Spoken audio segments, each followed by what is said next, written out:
Thought I'd do a little live, guys. I've got 30 minutes. It's a beautiful day outside. Well, the dogs were hanging out with me a second ago. Let me see if I can find those guys again. Where'd they go? Come here, guys. Sasha, Moose. Come here. Come here, Moose. Come here, boy. Come get those live stream. We actually have decent weather for a change, which is kind of a nice thing. Anyway, I don't know how many people are here. This is Maximus. Maximus is a carnivore, aren't you, bud? He's a very happy dog. Right, Moose? Anyway, he'll hang out next to us here and see if he has anything to add during the live stream. If anybody, we got our first person in here. All right, he jumped down. Where'd you go, Max? There you go, bud. Anyway, back up in Washington State. I'm home for at least the next how many days? 7 days, 6 days? No, what's today? 5? Yeah, 6 days. Home. Got back from Austin, Texas yesterday. Or no, Monday. It was Monday night. Today's Wednesday already. Sorry, my bad. Seemed like it went by so quick. So here, I got some questions. If anybody, I have answers, or I'll try my best to answer questions. If you guys can hear me, hopefully you guys can hear me okay. Put an interesting video about some of the stuff on Ozempic, which it's been known for a while, just this concept of fat cell hyperplasia, which I think is interesting, which basically means you get more cells that divide. And as long as they stay small, it's okay. But they are being directed to be small by the drug. But once you're off the drug, now you have these extra cells floating around potentially, which, might be a big problem for people. So we'll see what happens. All right, here we go. There we go. We got Veteran Observer. So glad I came across your videos 3 months ago. Wish it was sooner. Well, I mean, like I say, better late than never, right? I mean, there's always things you can improve at sort of any stage in your life now. Unfortunately, sometimes people are, it's almost upsetting. You think about it. You spend, who knows, 10, 20, 30, 40, 50 years,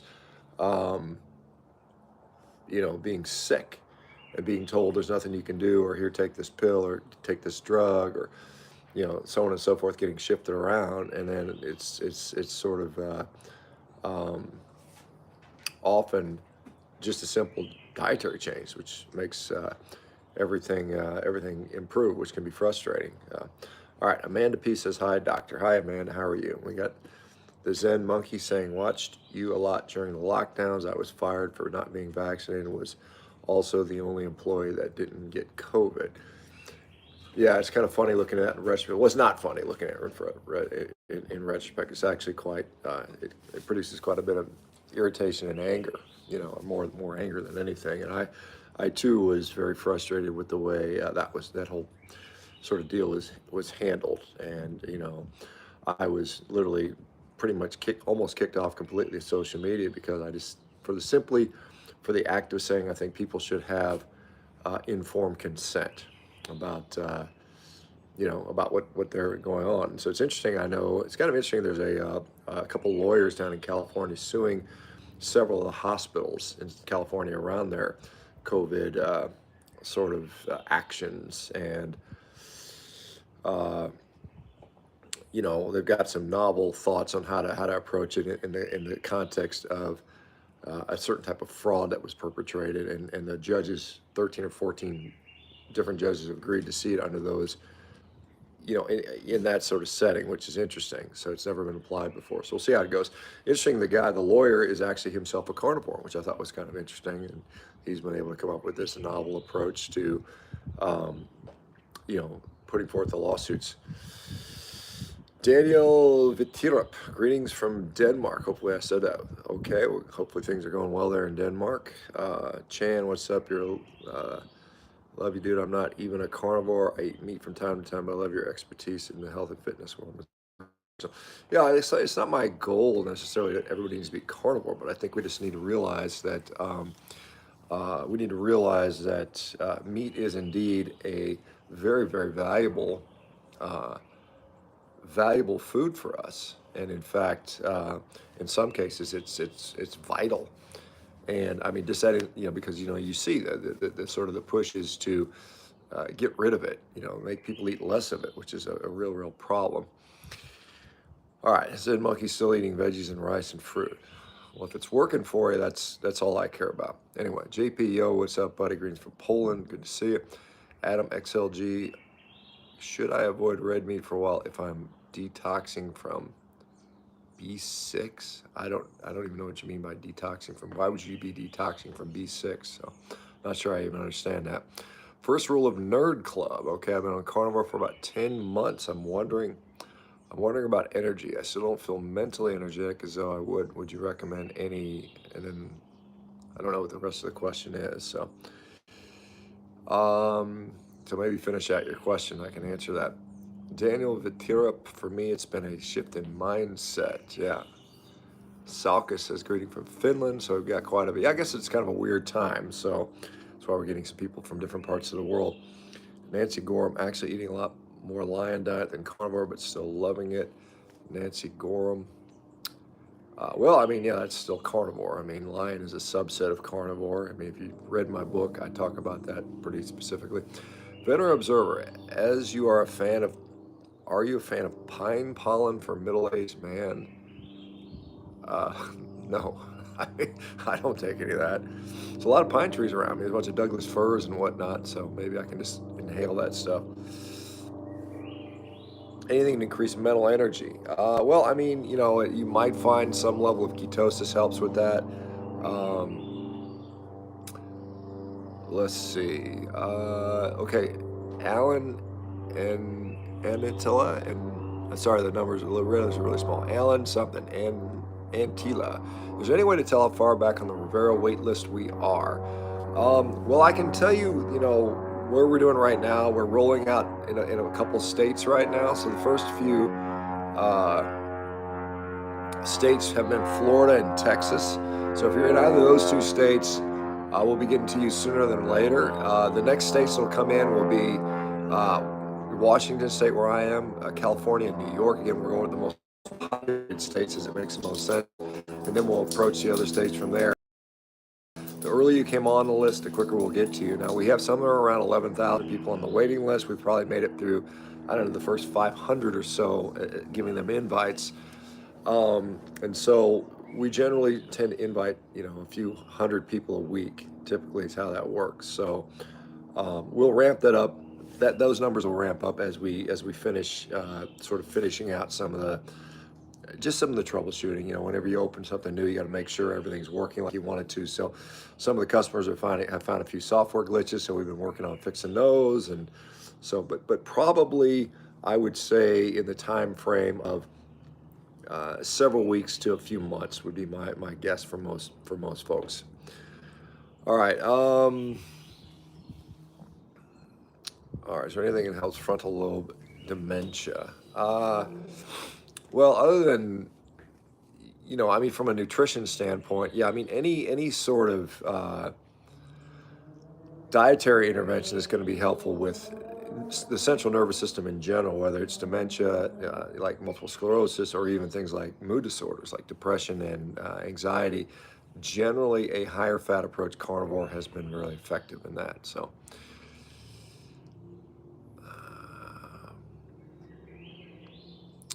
Also, I cannot only eat meat even though I have unlimited access to the best beef prices. After a few days, I'm going crazy for carbs.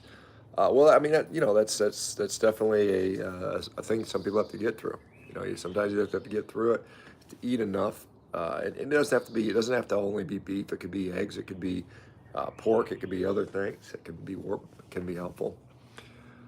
How can carnivore help people with OCD, specifically symptoms such as bad intrusive thoughts?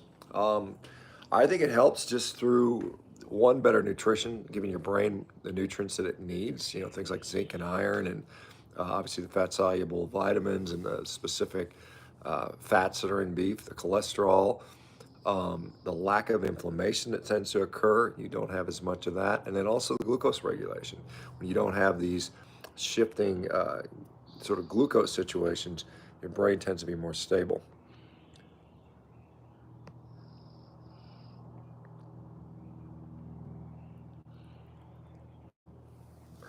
I'm adding whipping cream for extra fat. Can't eat a lot of fat from butter or beef or pork yet, unless crispy. And yes, I eat bacon. Okay.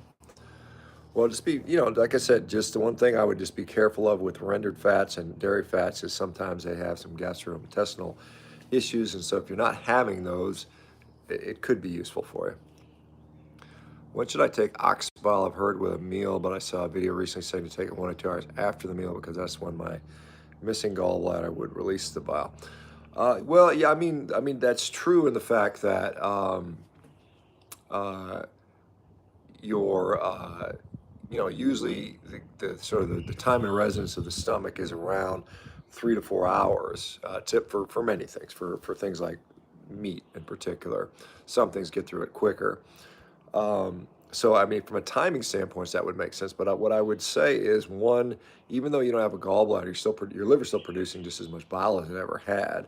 You may not be able to dump as much into the small intestine at one time as you could when you had a larger gallbladder secreting it. So that may be beneficial. I would be cautious about ox bile because a lot of people, it actually promotes and increases sort of things like diarrhea, which is one of the things that's symptomatic of fat malabsorption. So anyway, what's my eating schedule? Typically, at home when I can control everything, I will typically eat a sort of a late breakfast, early lunch, which is the biggest meal of my day. Typically, right now I'm leaning out, so it's a little bit lighter, but typically it would be about 2.5 pounds of beef or something similar, or the equivalent of beef plus eggs. And then dinner would be a smallish dinner, probably around 6 p.m. or something like that. I try not to eat too late, just because I find that eating late, particularly if it's a decent amount of protein, interferes with my sleep. All right. Kenneth Bridges. All right. Thanks, man. What's up? Joshua O'Keefe, any experience with carnivore helping ADHD or any help with rabbit hole going? Yeah, I mean, it has been helpful for many people. Like I said, really any sort of disease process that affects the central nervous system, the brain and the spinal cord, and well, really the peripheral nervous system as well, does better on high fat within the context of carnivore. So if you wanted to treat something like ADHD and you wanted to use nutrition, then I would, once again, drift towards a higher fat approach. Not everybody needs to do it, and you have to be mindful of, again, what type of fat it is, how you tolerate it, how much you can handle per meal. There's old Mr. Rick from Florida, Charger Mopar. Good to see you. I haven't done a live in a little while. Andrew C., thanks for all the hard work. You are changed how my wife and I eat for the better. Followed you work since about 2016. All right, looks like there's what is this, a $5 super, as you call that, super chat. Thoughts on doing a line diet over carnivore for health issues? Yeah, I mean, well, again, Michaela named it the lion diet, but I mean, in my book, I wrote about what I consider a very strict version of a carnivore diet. I think I called it an autoimmune carnivore diet, where it's basically beef, salt, and water plus minus organ meats, very similar to what is also known as the PKD diet, the Paleolithic ketogenic diet. And yes, I do think for certain conditions that makes sense, and that is probably helpful for a lot of people. So I'm a big fan of doing that for a period of time. Some people find that doing it for 3 to 6 months actually helps them to get over whatever it might be. Maybe it's a gut issue like a Crohn's disease or ulcerative colitis or some other autoimmunity. That's very helpful. So sure, I think it is just largely do most of the time anyway. And like I said, every carnivore month, and I always go on a strict beef, salt, and water sort of version of that. I think that, in my view, is a really good way to do it. All right. What is your standpoint on organ meats again? Yeah, so they are, in my view, they're unnecessary. And the reason I say that is because, now let me put a caveat there. They're unnecessary to make a general recommendation that everybody needs to do that, right? There are certainly some people that will say, I feel a significant benefit from using them. And sometimes that's temporary. Maybe it's early on in the carnivore because maybe you're particularly nutrient deprived, and it helps you to restore that a little quicker. Most people long term that have done carnivore aren't really eating a lot of organ meat. Some do, but most really honestly don't. Most of the people that are heavy organ meat recommenders often stop doing carnivore anyway. They kind of just come and go, and so I don't really give them much credence. You know, the data I collected on carnivore, 12,000 people a few years back, we asked that specific question, organ meats plus yes or no. We found out that only about 20% of the people actually consume them on a regular basis, and we didn't have any difference in the outcome. So they, in other words, people who ate organs versus didn't, the overall outcomes weren't any different. Harvard University, when they did their study, if you read the study that Harvard put out in 2021, I specifically asked the researchers, Belinda Leonards, to ask that question about organ meats, and she did.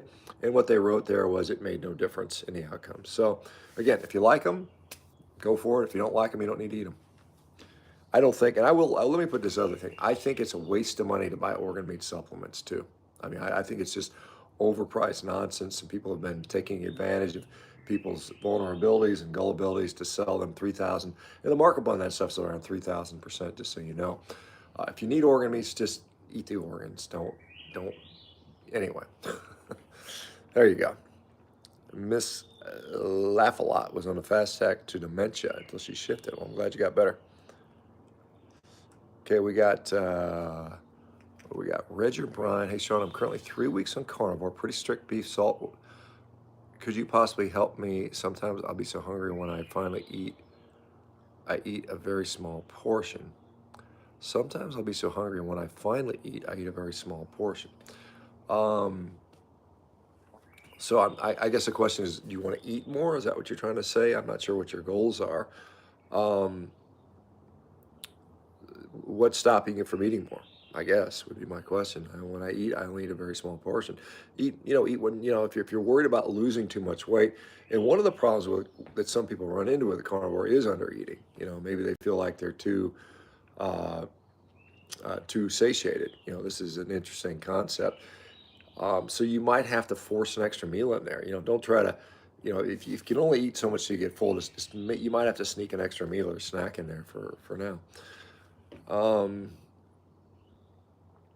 All right, we've got Chan saying, I'm sure you've already touched on something like this, brother, but what would you say to other fitness individuals like yourself who say carbs are our best friend? Well, here's what I would say, and I gave a lecture of this in front of the National Strength Coaches sort of meeting, at Sorenex at Summer Strong, where I had some of the the top strength coaches in the country, NFL strength coaches and, major collegiate strength coaches. Basically, it really is dependent upon, you're going to perform the best dependent upon what you're most accustomed to.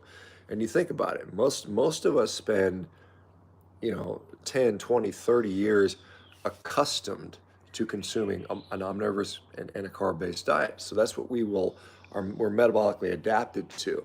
However, if you spend a long enough time utilizing, say, fat for fuel, which is what I've done for many years, your performance is not necessarily compromised. And in many cases, it could be better for a number of reasons, particularly as you become an older athlete. So anyway.